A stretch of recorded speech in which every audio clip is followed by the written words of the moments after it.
अब आप लोगों को जो है यूनिट 5 कराने जा रहा हूँ। इसके पहले जो हमने एनालिटिक फंक्शन के बारे में डिफ़ाइन कर दिया हूँ।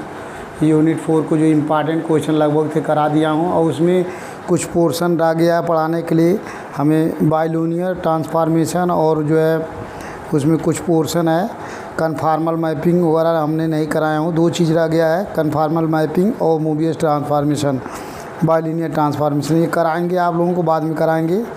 और ये ऑप्शन में आता है क्वेश्चन, जो पेपर में आता है वो ऑप्शन में रहता है, इसलिए पहले हम एक जो है लगभग हर यूनिट कंप्लीट करना चाह रहे हैं। इसलिए अब हम जो है यूनिट 5 स्टार्ट करने जा रहे हैं।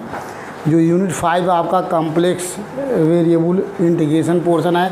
इसके पहले जो हमने यूनिट 4 पढ़ाया था कॉम्प्लेक्स वेरिएबल डिफरेंशिएशन था।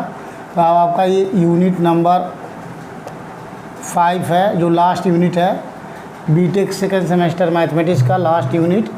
ये है आपका चैप्टर का नाम कॉम्प्लेक्स वेरिएबल इंटीग्रेशन वाला पोर्शन है ये, और इसके पहले डिफरेंशिएशन था। तो कॉम्प्लेक्स चैप्टर का नाम है कॉम्प्लेक्स वेरिएबल इंटीग्रेशन, यूनिट 5 है। अब इसमें हम पहला हेडिंग आपको जो डिस्कस करेंगे देख लीजिए। ये कॉम्प्लेक्स वेरिएबल ही है, लेकिन वहाँ डिफरेंशिएशन था, ये इंटीग्रेशन है। तो अब इसमें पहला हेडिंग जो आपको डिस्कस करने जा रहे हैं, line integral in the plane complex plane.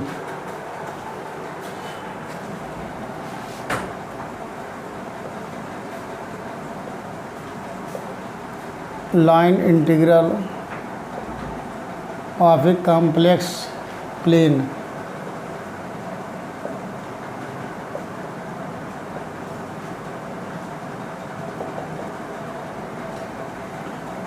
Line integral निकालने जा रहे हैं और line integral of a complex plane discuss कर रहे हैं। तो in case of a real variable थोड़ा बहुत डिस्कस कर रहे हैं।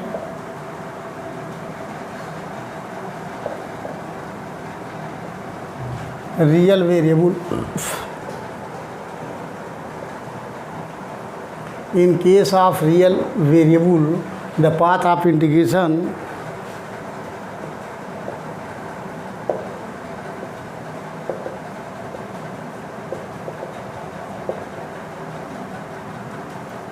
थोड़ा फार्मूला डिस्कस करने जा रहे हैं। In case of real variable the path of integration of limit x equal to a to infinite, path of integration of a to b f x d x, a to b f x d x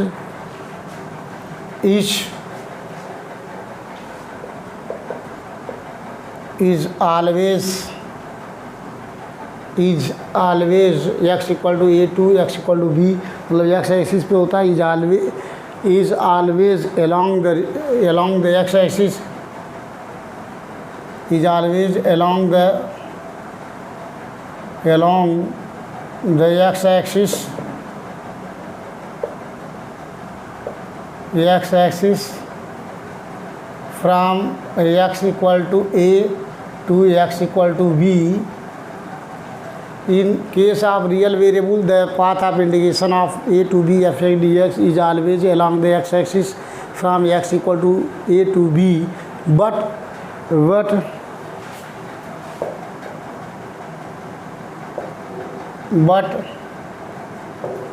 in case of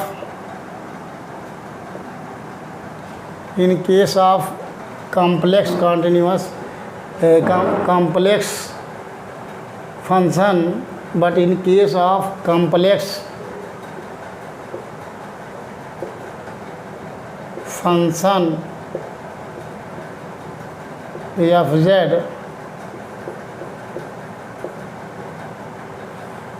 but in case of complex function f z of the path of integration, complex function f z, the path of complex function f z, the path of definite integral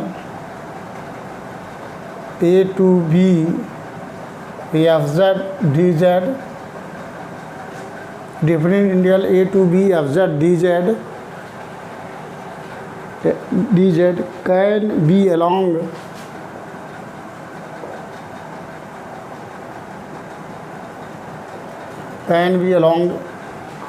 can be along any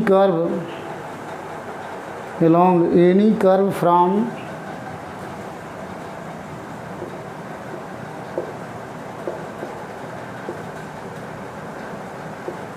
z equal to a to z equal to b.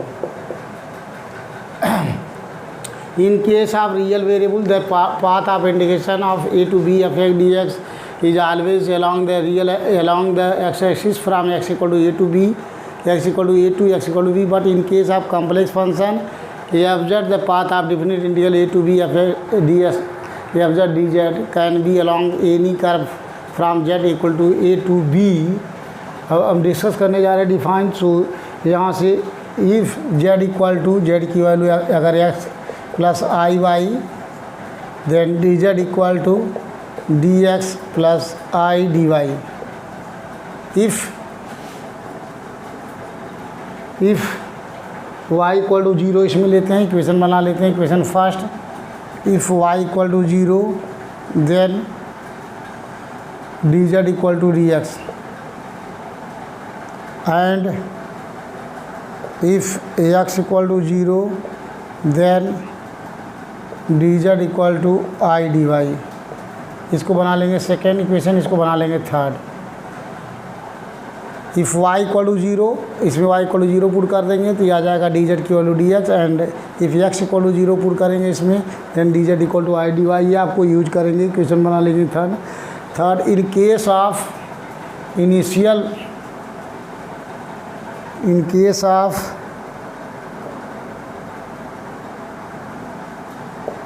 Initial limit, initial जो point हो, initial point, in case of initial point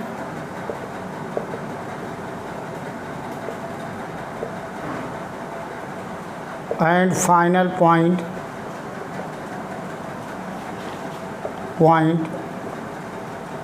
in case of initial and point and final point are coincide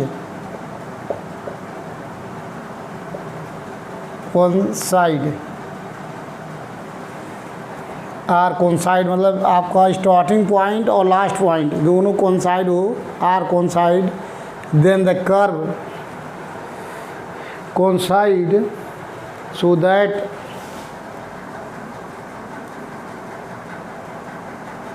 so that C is closed curve, C is closed curve।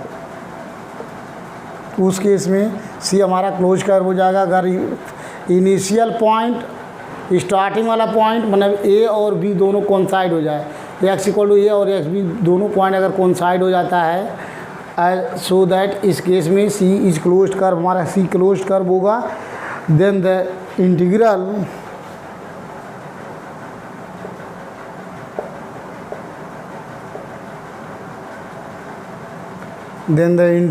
जो हमारा integral होगा, then the integral is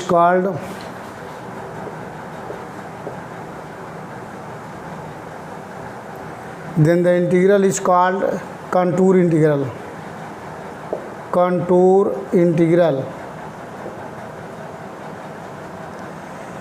ऐसे integral को हम contour integral बोलेंगे जब उस किसी की इनिशियल पॉइंट और लास्ट पॉइंट दोनों अगर कोइंसाइड हो जाए तो जो कर्व होगा वो क्लोज कर्व होगा। दूसरे नंबर ऐसे इंटीग्रल को हम इस कंटूर इंटीग्रल कहेंगे एंड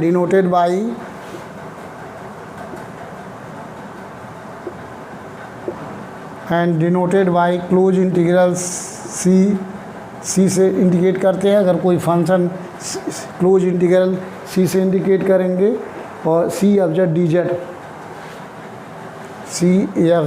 जेड ये चीज़ है। एंड कंटूर इंटीग्रल को हमेशा जो क्या करेंगे, सर्किल बनाकर इंटीग्रल बनाकर यहाँ सर्किल कर देंगे इंटीग्रल के ऊपर, तो ये आपको कंटूर इंटीग्रल रिप्रेजेंट करेगा। और सी रिप्रेजेंट क्लोज्ड कर्व, जो भी कर्व होगा वो क्लोज कर्व होगा। इसका मीनिंग यहाँ सर्किल का मीनिंग कि जो भी इंटीग्रल कर्व है वो सी जो कर्व है हमारा वो क्लोज कर्व है। तो ये एफ जेड डी जेड। अब let f z equal to u x plus u x comma y plus I v x comma y u then जहाँ से z equal to x plus i y है, d x की value तो है ही, वहाँ से पुट कर देंगे। So then integral of close integral C f z d z equal to close integral C i f Z means ये हो गया यू प्लस आई V into D Z means होता है आपका D x plus I D Y. इसको solve कर लेंगे। Equal to close integral C इसका मल्टीप्लाएंगे real part U D x minus U D X, U का डी एक्स में मल्टीप्लाई और iota iota multiply minus we D Y एक bracket में plus iota close integral C ये हो जाएगा आपका वी डी एक्स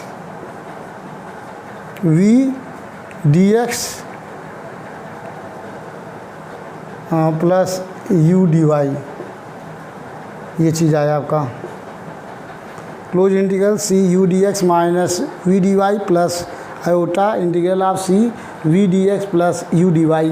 क्या क्या मल्टीप्लाई कर दिया हूँ, यू का डी एक्स में रियल पार्ट, ये हमारा रियल पार्ट ऑफ इंटीग्रल है और वो इमेजिनरी पार्ट ऑफ इंटीग्रल है। तो इसको हम क्या करेंगे, एक इंटीग्रल फॉर्म में है विच इज़ लाइन इंटीग्रल, इसको लाइन इंटीग्रल बोलेंगे हम। और जो कि क्लोज कर्व रहेगा तो क्लोज में के फॉर्म में इंडिकेट करेंगे सी इज क्लोज कर्व। अगर सी रिप्रेजेंट क्लोज कर्व तो ऐसा होगा। अब which is line integral which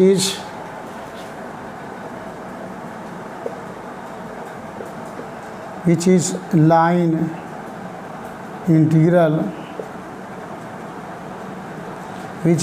integral of a complex plane.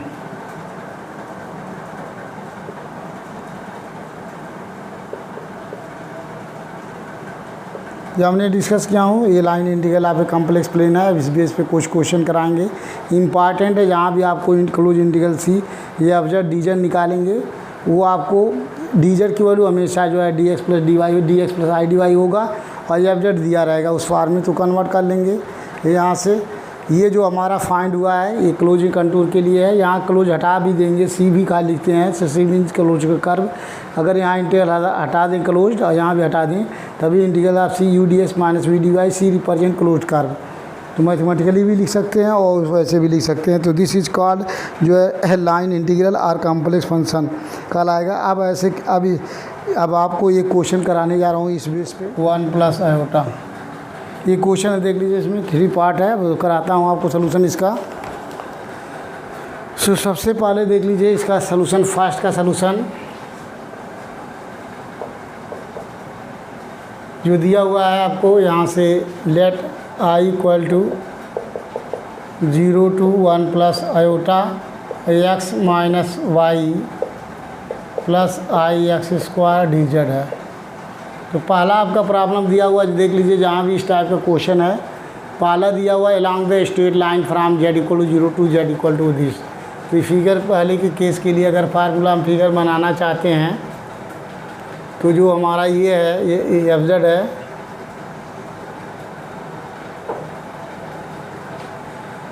ये हमारा लाइन है, एक्स एक्सिस है और ये एक्स एक्सिस है। यहाँ कोई पॉइंट अगर पी है, यहाँ से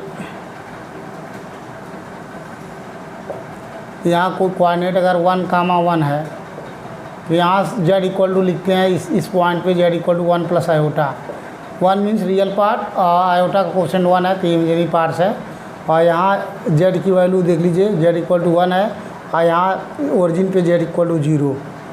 ठीक है, ये आपका वाई एक्सिस रिप्रेजेंट करता है। तो अगर हमें पहला निकालना है along the straight line from z equal to 0 to z equal to, ये आपका ओपी निकालना है। पहला क्वेश्चन का सोल्यूशन है, देख लीजिए, सोल्यूशन है आपका along the straight line, along the line OP, along the line OP. OP means along the line OP. OP means y equal to x. Along the line OP means y equal to x. Here dy equal to dx and x vary कर रहा है x equal to 0 to x equal to 1 and x vary as x varies as x equal to 0 to x equal to 1. यहाँ x की value 0 है और वहाँ x की value 1 है. ये x है, ये z है. z के फॉर्म में लिख सकते हैं. ये हमारा जो पहला एलिमेंट है x एक्सिस है. Here x equal to 1, x equal to 0 to x equal to 1 vary करेगा. और एलॉन्ग द लाइन, क्योंकि यहाँ x की वैल्यू 0 है, यहाँ x की वैल्यू 1 है. तो अभी इस केस में हम निकालने जा रहे हैं लाइन इंटीग्रल. ये हो गया i equal to 0 to 1 plus iota. ये हो गया x minus y plus i x square d z equal to, देख लीजिए x की लिमिट हो गई तो यार x इक्वल टू, ये z की लिमिट आपका है तो z को x में कन्वर्ट कर दिया, x equal to 0 to x equal to 1 और जहाँ जहाँ y है x पुट कर दिए. ये हो गया x minus X plus i x square और डी जेड के जगह पे हो गया, देखिए y इक्वल टू x है तो ये हो गया आपका D x plus I D y और डी वाई मीन्स हो गया डी एक्स. ये चीज़ हो गया. इसको इंडिकेट करेंगे, देखिए x से x कैंसिल हो गया, आयोटा इज कॉमन. ये हो गया 0 टू 1, ये हो गया एक्स स्क्वायर और ये हो गया 1 plus iota into D x. दोनों में कॉमन ले लिए और यहाँ से x से ये आयोटा आया तो ये हो गया कॉमन ले लेंगे, अंदर आयोटा मल्टीप्लाई माइनस 1 हो गया आयोटा स्क्वायर और x का integral x cube by 3. Limit हो गई 0 से 1. यहाँ हो गया आपका 1/3 आयोटा माइनस 1 अब पुटिंग जो है x equal to 1 cube minus 0 cube. So that is ये हो गया आयोटा बाई 3 माइनस 1/3. तो पहला आपका आंसर आ गया along the straight line from z equal to 0 to z equal to 1 plus Y.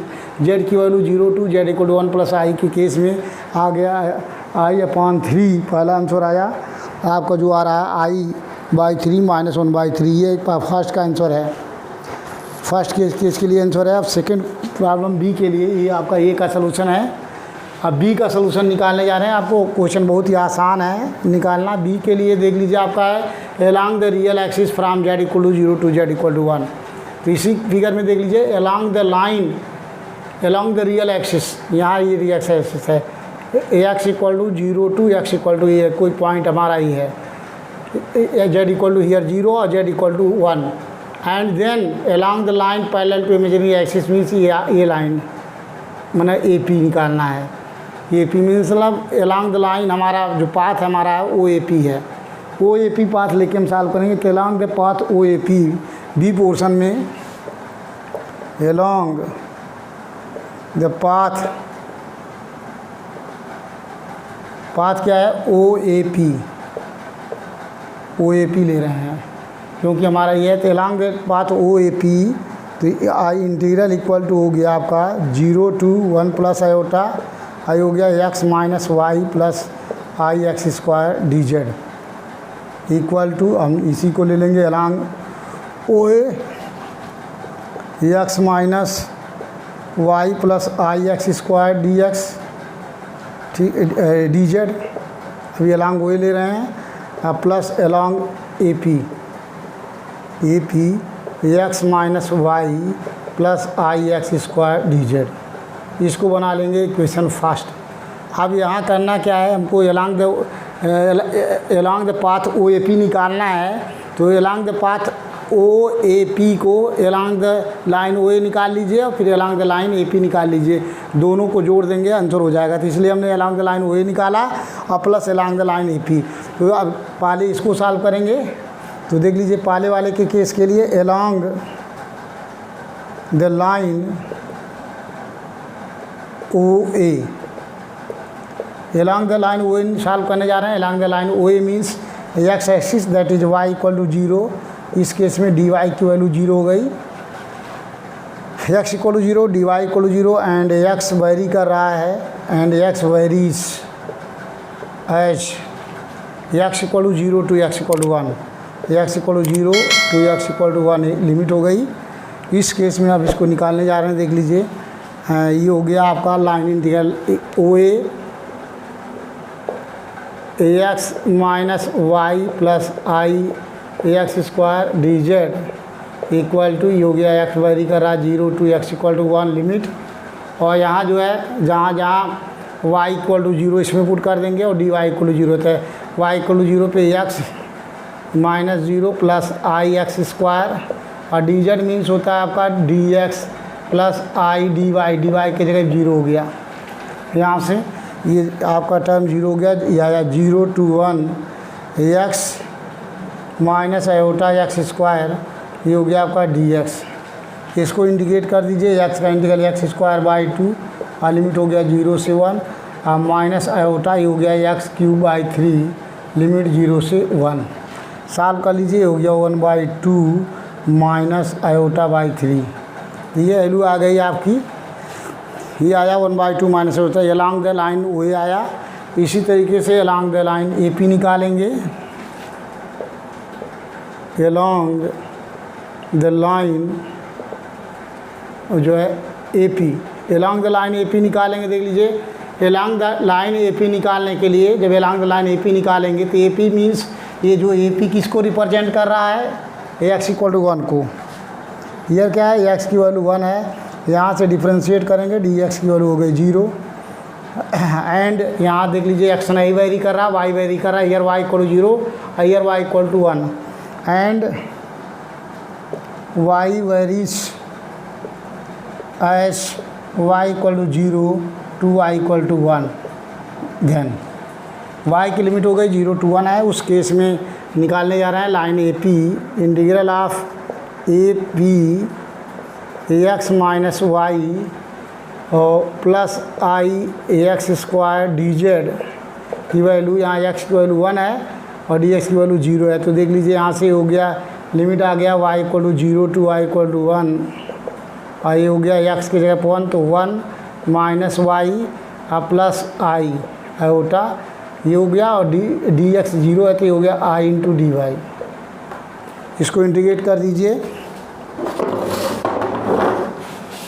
इसको इंटीग्रेट करेंगे तो ये हो गया आपका इक्वल टू, ये हो गया 1 प्लस आयोटा एक साथ ले लेंगे, आ गया वाई और 1 प्लस आयोटा कांस्टेंट है तो 1 प्लस आयोटा एक साथ 1 प्लस आयोटा कांस्टेंट है तो 1 का इंटीग्रल वाई हो गया लिमिट y इक्वल टू 0 से y इक्वल टू 1, ये हो गया 0 टू 1 लिमिट और फिर माइनस वाई स्क्वायर, y है तो वाई स्क्वायर बाई 2 लिमिट हो गया आपका 0 टू 1।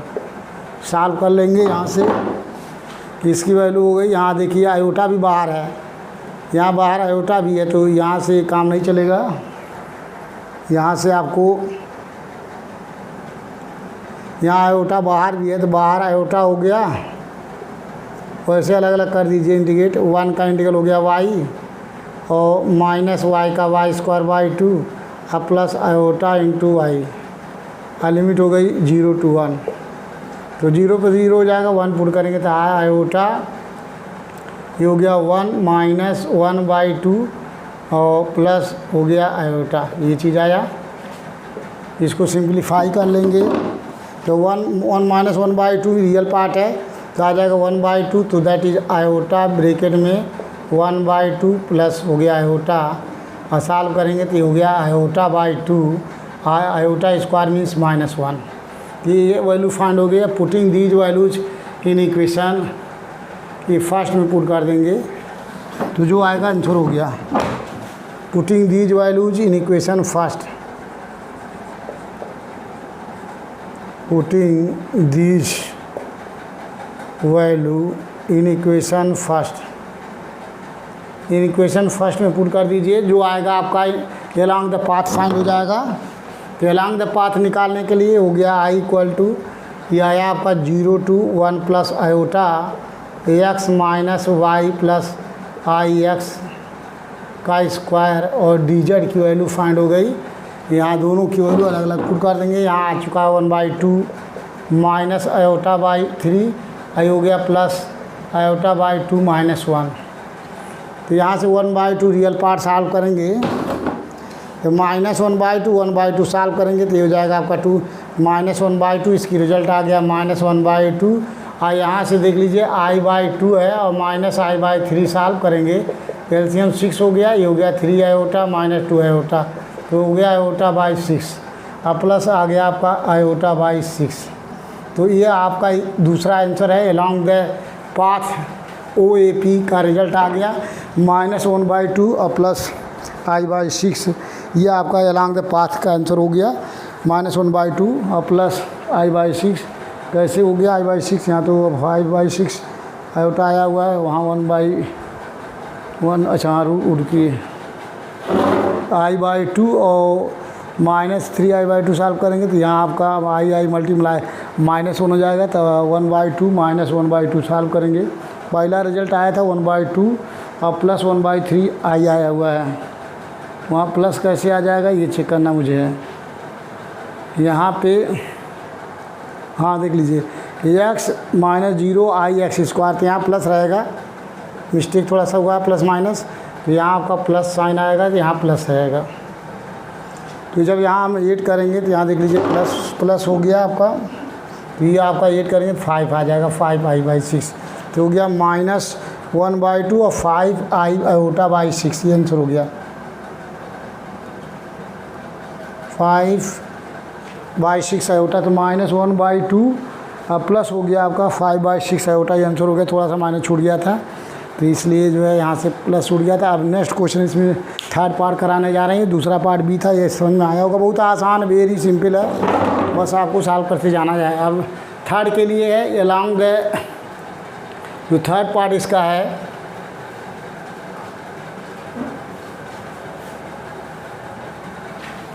देख लीजिए, थर्ड पार्ट के लिए दिया हुआ है अलॉन्ग द इमेजिनरी एक्सिस। तो इमेजिनरी एक्सिस क्या है, ये हमारा इमेजिनरी एक्सिस है y एक्सिस, तो यहाँ दिया हुआ है z = 0, z = 0 to z = i, तो मतलब इसके यहाँ पहले लाइन खींच दीजिए,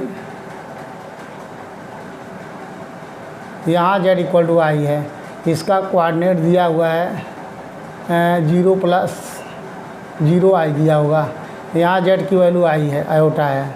तो हमको दिया है अलॉन्ग द लाइन, देखिए along the imaginary axis z = 0 to z = i and then along the line parallel to real axis z = i to z = 1 + i, यहाँ तक निकालना, मतलब हमें निकालना है along the path O, इसको बना लीजिए B और P, along the path O निकालना है। तो थर्ड पार्ट में आपका है, हमें निकालना है along the path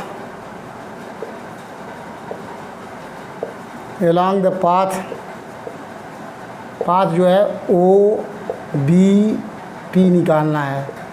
अब इस केस में देख लीजिए इंटीग्रल i = फार्मूला हो जाएगा 0 से 1 प्लस आयोटा, ये हो गया x - y प्लस i(x²) और dz = पहले यहाँ ऐड करेंगे इसको अलग, ये हो जाएगा OB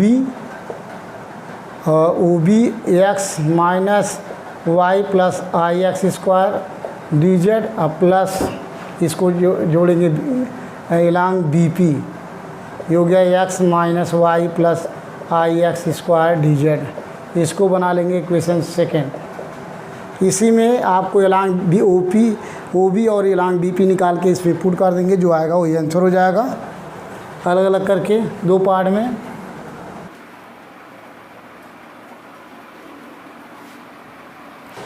अब इसको अगर हमें निकालना, देख लीजिए सबसे पहले अलॉन्ग OB निकालेंगे, तो अलॉन्ग OB हमारा लाइन रिप्रेजेंट करेंगे हमारा अलॉन्ग द लाइन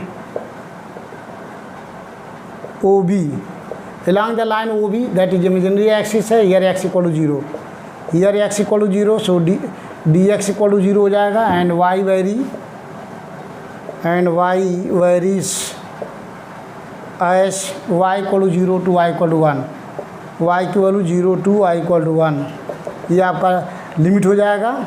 उस केस में अलॉन्ग द लाइन निकालने जा रहे हैं OB, ये हो गया x - y plus i(x²) dz = y = 0 to y = 1, limit हो गया। और जहाँ जहाँ एक्स है 0 पुट कर देंगे तो ये दोनों टाइम 0 हो गया। देख लीजिए ये हो गया 0 माइनस वाई प्लस 0 और डी जेड के जगह पे हो जाएगा आई डी वाई, क्योंकि डी जेड मीन्स होता है d Z means d x plus I D y है और यहाँ डी एक्स 0 हो जाएगा तो d Z means i D y हो गया। यहाँ से आपको इंटीग्रेट कर लेंगे तो माइनस आयोटा आई और माइनस यहाँ से वाई का इंटीग्रल हो गया वाई स्क्वायर बाई 2। यहाँ लिमिट पुट कर देंगे 0 से 1, so minus iota by 2 bracket में ये हो गया आपका 1 minus 0, that is minus iota by 2 इसका आंसर हो गया। एलॉन्ग द लाइन जो है ओ बी के एलॉन्ग जो लाइन इंटीग्रल फाइंड हुआ माइनस आई बाई 2 फाइंड हो गया। अब along the line B P निकालेंगे। Along the line B P में देख लीजिए बी पी रिप्रेजेंट कर रहा है एक्स इक्वल टू 1, ये डिस्टेंस की ना क्या है वाई है, वाई इक्वल टू 1। तो along the line B P y equal to 1, so then d y equal to 0 and x vary कर रहा है, x vary as x equal to 0 to x equal to 1। यहाँ x की value 0 है और यहाँ x की वैल्यू 1 है, सो x वेरी कर रहा है x इक्वल टू 0 टू 1।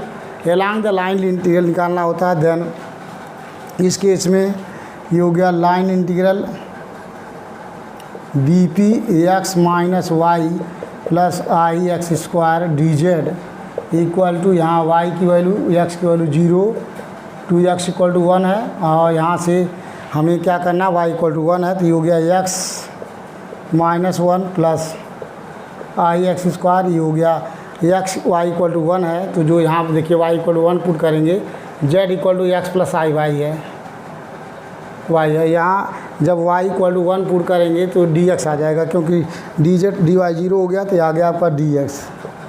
इसको इंटीग्रेट कर दीजिए, x का integral X square by 2 minus X plus I ये हो गया एक्स क्यूब बाई 3, लिमिट आ गया आपका 0 टू 1।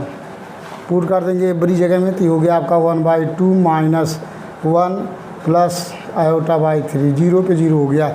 इसको सॉल्व कर लेंगे, 1 by 2 minus 1 means minus 1 by 2 plus I by 3 ये हो गया। अब putting these values in equation second में पुट कर देंगे, आंसर हो जाएगा आपका along the path O B P. तो पुटिंग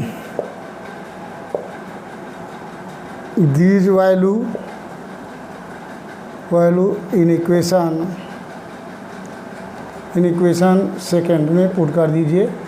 सो ये हो जाएगा along the path I equal to 0 to 1 plus iota x minus y plus x square d z की वैल्यू हो गई, इसकी वैल्यू पुट कर दीजिए, ये आ गया माइनस आयोटा बाई 2 और इसकी वैल्यू आ गई आपका minus 1 by 2 plus iota by 3। इसको सॉल्व कर लेंगे तो आ जाएगा आपका ये आएगा आपका, इसको सॉल्व कर लीजिए तो जो आपको बेसिकली ये सॉल्व हो के आएगा माइनस आयोटा बाई 2, इसका एलसीएम ले सकते हैं, 6 एलसीएम हो जाएगा तो ये हो जाएगा माइनस आ जाएगा, दोनों माइनस टर्म आ रहा है तो यहाँ से आगे आपका माइनस 1 बाई 2 आ रहा है और फिर इसको सॉल्व करेंगे माइनस आयोटा बाई 6 आ रहा है। तो ये आपका आंसर हो गया एलॉन्ग द पाथ जो है, along the path O B P के क्रॉस एलॉन्ग, ये आपका जो फाइंड हो गया। अब आपको नेक्स्ट क्वेश्चन नेक्स्ट वीडियो में कराएंगे, यही आंसर है, बहुत ही आसान है लाइन इंटीग्रल निकालना। नेक्स्ट क्वेश्चन आपको नेक्स्ट वीडियो में कराएंगे। शेयर कीजिए, सब्सक्राइब कीजिए और सारे लोग स्टडी कीजिए।